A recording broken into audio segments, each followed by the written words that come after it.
Welcome to our program on Kardec Radio.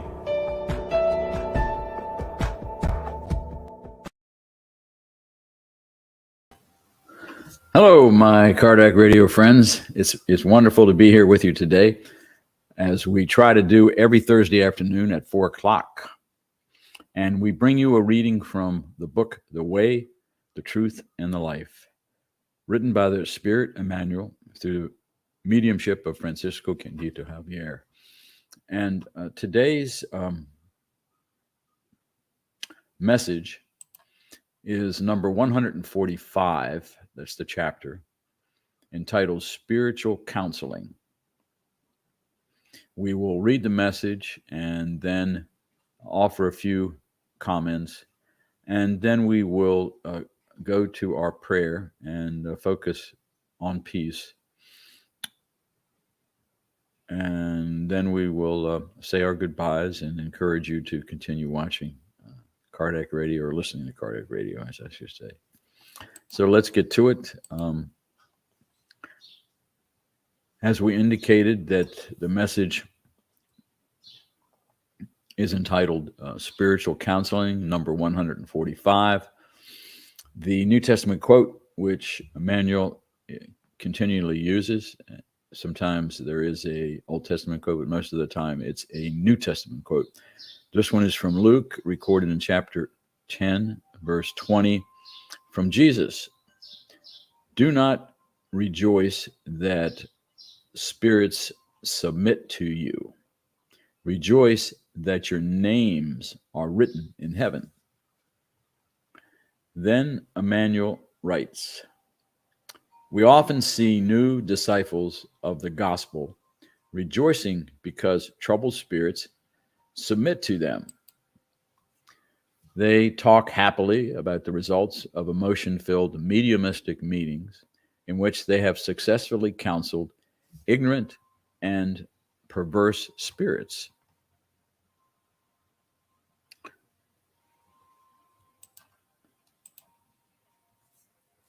Excuse me. Many of them become entangled in such remarkable incidents and seek to increase these so-called practical endeavors, desirous to enlighten by direct contact the unconscious or unhappy friends on the planes closest to the physical realm. But Jesus suggests the proper remedy for such situations. Where disciples, always interested in counseling others, little by little neglect their own learning. Sincere counselors should rejoice not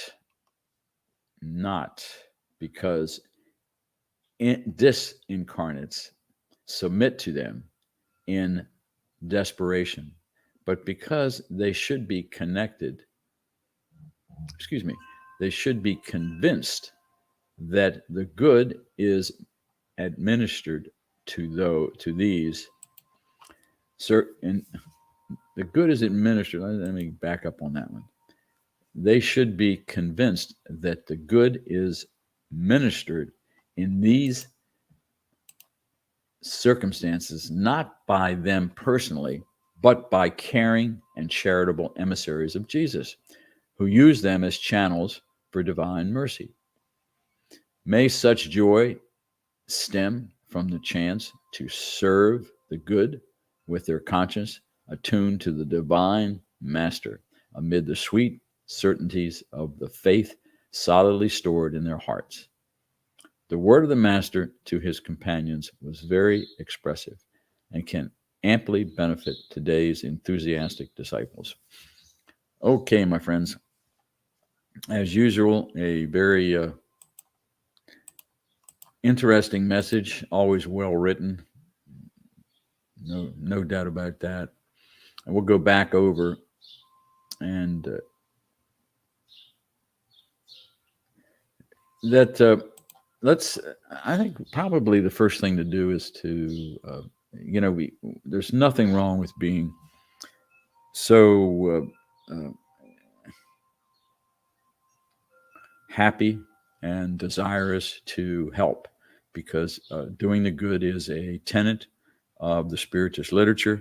We are constantly reminded to always be focusing on seeking and feeling the good and thinking the good and speaking the good, and of course molding the good, as Emmanuel has written. And that's basically doing the good. So in a mediumistic meeting, there is a group of incarnates, the mediumistic team, and there's normally at least one head medium, and there can be a secondary medium or even a third. And then there are other support people that sit around the table, and those can number anywhere from 3, 4 on up. Not a big group. And then something that most of us don't see in these things are, of course, the spirit, the discarnate spirit on the other side. And those, of course, they are high level spirits that bring the low level spirit, the one that's sitting, as Emmanuel writes here, sitting closest to the earth plane. That's the lower zones, and they bring those in. And why do they have to use us? The reason they have to use us is because we are at a more of a level that we can talk to these discarnate people that are in the lower level. We are the channel, as Emmanuel says, that is used to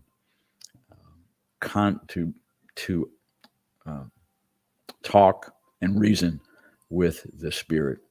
And that's why we're involved. Of course, the medium here, the incarnated medium, is the one that has the really difficult job of transmitting the communications and basically taking on the spirit's personality and funneling that through to a spirit counselor.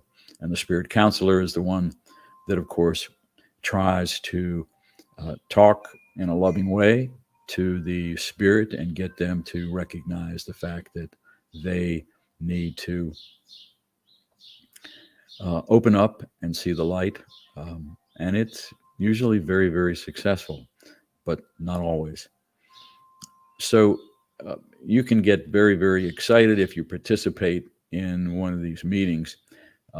The people that support the mediums in the group are also I guess the key here is everybody is as important as everybody else. Nobody stands out or should stand out, because God is always supporting everyone in the meeting, including the incarnates and the discarnates. And to have this attitude that the discarnate submitted to you in these particular meetings is something we need to guard against. We must always understand that it's God that's involved in this, and we are just co-creators with God in this situation. So I think looking at it from that particular aspect, you get a little bit of a understanding that how many people from the physical side and the spiritual side are involved in these particular meetings. And there's no need to get yourself a big head about being part of it. You just should be happy, as Emmanuel says here, that he mentions. Let's see if I can bring it back here.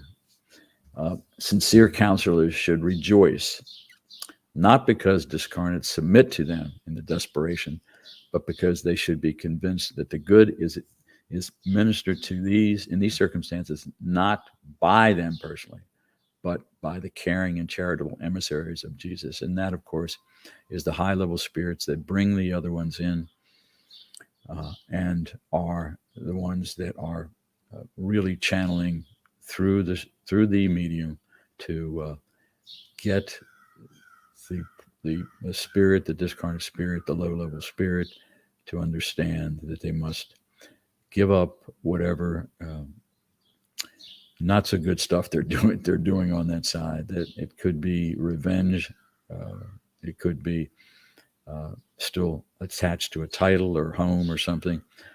There's always something that's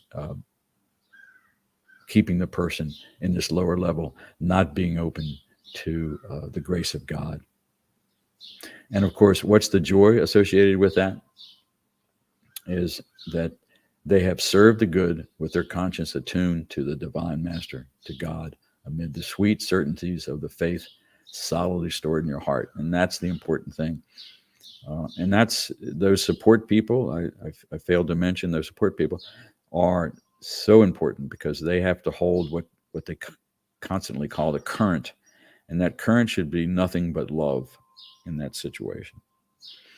No thinking about anything else. It's a concentration totally of what's going on, trying to support the communications that's going back and forth. Okay, that's enough. I want to say hello to Mario and to Nora. So nice to see Nora here.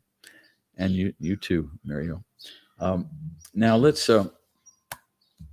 us take some time now to say a little prayer, and let us close our eyes and take a breath in and release. And we recognize God, the Mother, Father, God, in all of our lives, at every moment of our day. Jesus, our guide and model, while we are here on earth, and on the other side as well, when we go back home. Mother Mary always, and of course, the spirits that be with us in this situation. We are always grateful for being in this situation, and we implore the guidance and protection that is always offered to us throughout this meeting, and of course, even throughout our day, being aware that God and Jesus provide us with so much each and every hour of our day. We suggest the peace in one's heart be a focal point of your each day. We need it so much now with what's going on in the world. People are always concerned about how they might help. And instead of focusing on what is happening over there, and we know it's not good, but we as individuals can remedy our situation. We can contribute by bringing peace into our hearts, because we, my friend, need peace in our hearts to be able to actually bring peace on earth. The more of us that bring peace into our hearts for ourselves initially, and then for our family members, and then for anybody else that we run into throughout our day. This peace is so important to allow our planet to continue to regenerate itself as it is beginning to do now. Let us make that a focal point throughout our day to understand how important the peace should be in our hearts. And this starts at such a small things. The little disagreements within the family, the driving of the car, and keeping your patience and tolerance, no matter what happens, no matter how silly or ignorant the move is that happens in front of you. These are the way we practice this peace in our heart. And then when we have that accomplished, we can move on to those bigger things that may even challenge us more. But by doing the small things, by forming that foundation, we will not fail when it comes to the bigger ones. Once again, we thank Mother, Father, God for allowing us to be here today.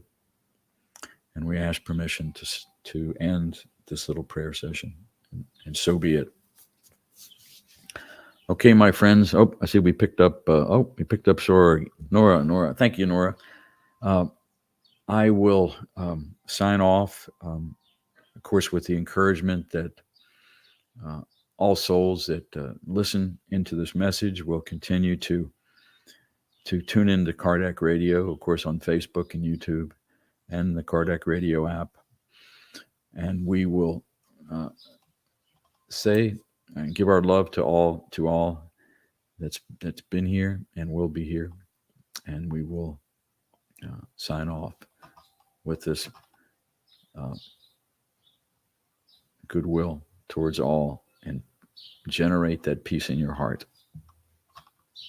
Let's see if I can do this properly. Finding the proper sign off is always a challenge. Let's see.